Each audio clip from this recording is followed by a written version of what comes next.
জাতিসংঘ সাধারণ পরিষদের অধিবেশনের খবর জানাতে এই মুহূর্তে নিউ ইয়র্কে আছেন সহকর্মী হাসানুজ্জামান সাকি। সরাসরি যাচ্ছি তার কাছে।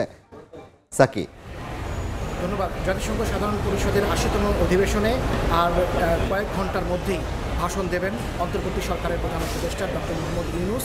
এবার নিয়ে সরকার প্রধান হিসেবে তিনি দ্বিতীয়বারের মতো জাতিসংঘে এলেন এবং ভাষণ দিতে যাচ্ছেন। এই ভাষণে কি গুরুত্ব পাবে এই নিয়ে কিন্তু আলোচনা এখন সর্বত্রই এখন আলোচনার বিষয়।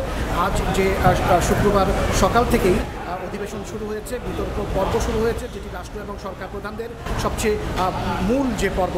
সেখানে ইসরায়েলের প্রধানমন্ত্রী নেতানিয়াহু তিনি প্রথমেই বক্তব্য দিতে আসেন। যখন নেতানিয়াহু বক্তব্য দিতে পোডিয়ামে আসেন তখনই কিন্তু অধিবেশনের যে সম্মেলনস্থল, সেই সম্মেলন থেকে অধিকাংশ দেশের রাষ্ট্র এবং সরকার প্রধানরা ফিলিস্তিনের উপরে যে গাজায় যে আগ্রাসন চালাচ্ছে ইসরায়েল, তার প্রতিবাদে কিন্তু রাষ্ট্রপ্রধানরাই কিন্তু নেতানিয়াহুর বক্তব্য প্রত্যাখ্যান করেছেন এবং তার বক্তব্য শুনতে চাননি।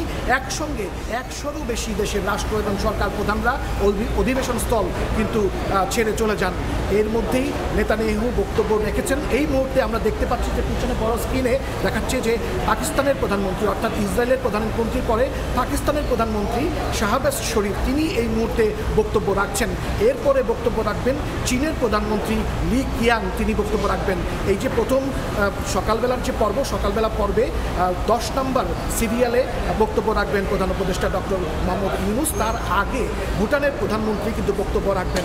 সব কিছু মিলিয়ে আজকের যে বিতর্ক পর্ব সেটি কিন্তু খুব গুরুত্বপূর্ণ, কারণ বিশ্বের অনেক গুরুত্বপূর্ণ কয়েকজন নেতৃবৃন্দ আজকে বক্তব্য রাখতে যাচ্ছেন। এখন একটি অপেক্ষা যে প্রধান উপদেষ্টা বাংলাদেশের নির্বাচন এবং বিশ্ব নেতাদের উদ্দেশ্যে কী বার্তা দেন, সেই দিকেই এখন সবাই তাকিয়ে আছে। এই ছিল আমার কাছে সর্বশেষ। হাসানুজ্জামান সাকি, সময় সংবাদ, জাতিসংঘ সদর দপ্তর, নিউ ইয়র্ক। সরাসরি যুক্ত ছিলাম জাতিসংঘ সদর দপ্তরের সামনে থেকে।